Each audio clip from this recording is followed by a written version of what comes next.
Hello and welcome back to my channel. In this video, we'll be discussing tips for the removal and replacement of the MAP sensor on this 2025 Ford Expedition with the 3.5 liter engine.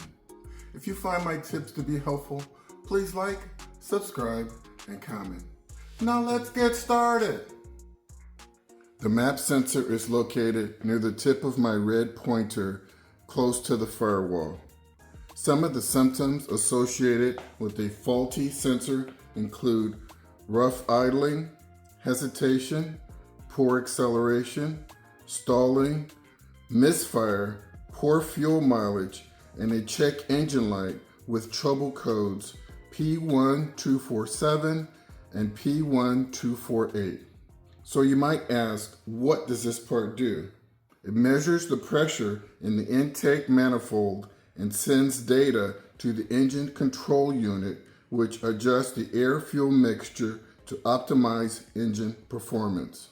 So during this video, I'm going to go through how to remove and replace this sensor, but I'm also going to show you kind of a troubleshooting technique where you guys could possibly clean the sensor, reinstall it, run the vehicle, and see if the cleaning of the sensor resolve the issue. We don't want to just replace parts just because a part is dirty. Since this part is directly connected to the intake manifold, it's highly likely that there's going to be some oily sludge on the sensor, and so the oily sludge could interfere with its ability to send information to the engine control unit. Some of the supplies we'll need for this task include a new sensor if needed. We're going to need some mass airflow sensor spray. We'll need an 8mm socket with a small ratchet, and that's about it. Please see other items in the description below. Now let's go ahead and remove this part. I'm going to be using a step ladder to access that rear portion of the engine.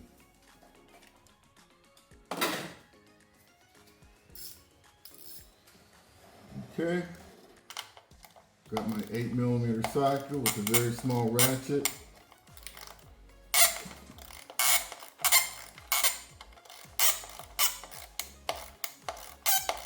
You want to be careful. I noticed my step ladder is sliding a little bit. So if you can, maybe put a towel or a small rug or something underneath your ladder so it doesn't slide. Here we go. Okay, got that pretty loose. Being very careful here not to drop this bolt. Okay, so I'm simply going to reach in, wiggle, and pull straight up.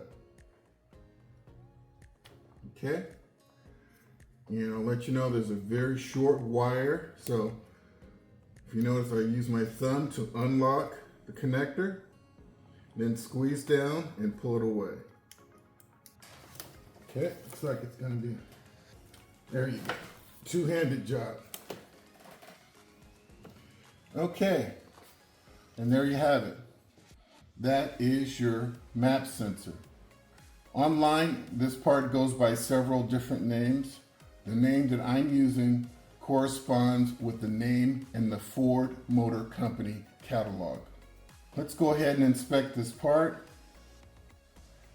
Right there, you'll see there are 4 metal prongs. They're nice and straight. Okay, you guys can see that. There's no cracks here in the housing because this is a pressurized, pressure sensing device. So you wouldn't want any cracks here. Okay.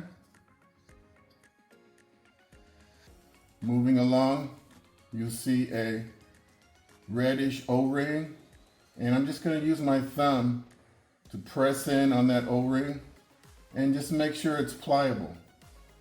Okay, if it's hard or brittle, you can find replacement O-rings online. Instead of replacing the entire sensor, it's possible that you could just replace this O-ring. One thing that you want to pay attention to though, you have to make sure that it's heat and oil resistant. Now I'm looking at what I call this basket here, and I can see the sensor down in the basket. If you guys notice, there's a light coat of oil here, and the oil is actually a little reddish and brownish, and that's not a good thing. What you should see is a very light coat of clear oil.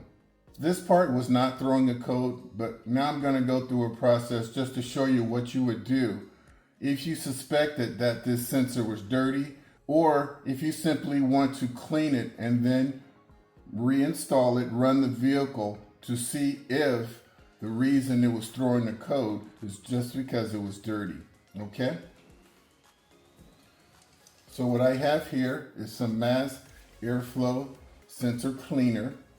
I'm not recommending this brand or sponsoring this brand. This just happens to be the one that I have, okay? And I'm just gonna spray right in here. I'm gonna saturate this area. One word of caution, do not stick this red tip inside and touch that sensor. Okay, you never want to touch that sensor. And that's one of the reasons why there's a basket around it. It's a protective basket to prevent damage. Okay, so just spray it on, just like that.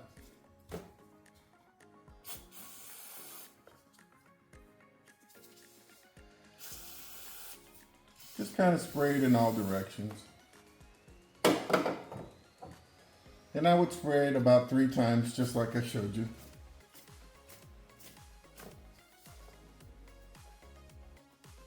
And that's it. Okay?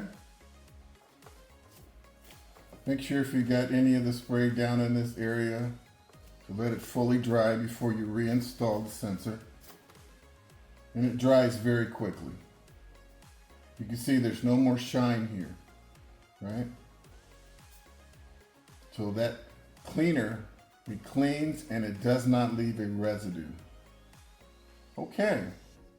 With that, I really don't have anything else I want to cover at this time.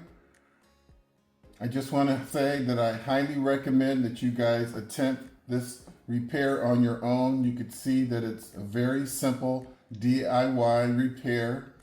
You can save yourself quite a bit of money.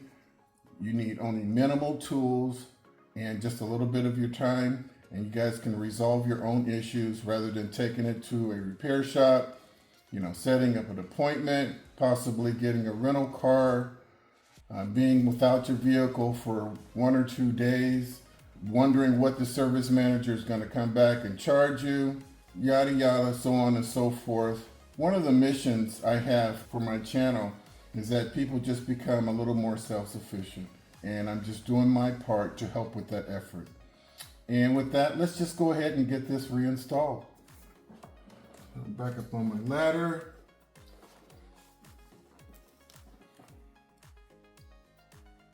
And so I installed it into the hole, but before I push further, I'm going to push while rotating so that when I push, I don't deform that O-ring and possibly cause an issue. So just rotate it. There you go. It just drops right down into place.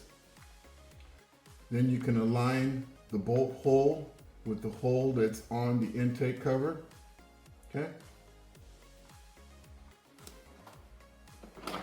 Grab your screw, hold on tightly. Check the fit. Twist it a couple times. Shake it back and forth. All right. Got a ratchet here.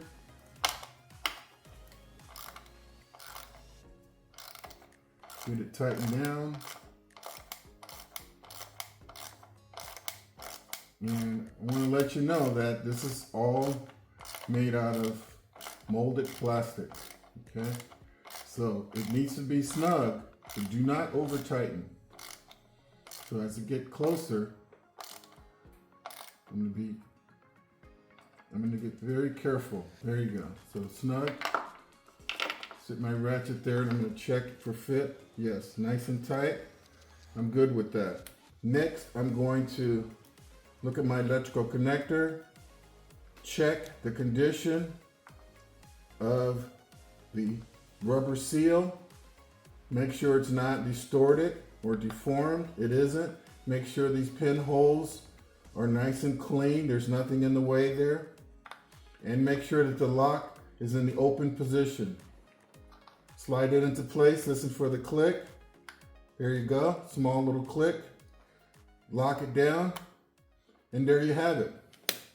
Well folks, that wraps up this video for the removal and replacement of the map sensor on this 2025 Ford Expedition with the 3.5 liter engine. I hope you found my tips to be helpful. Please like and subscribe. And until next time, drive defensively.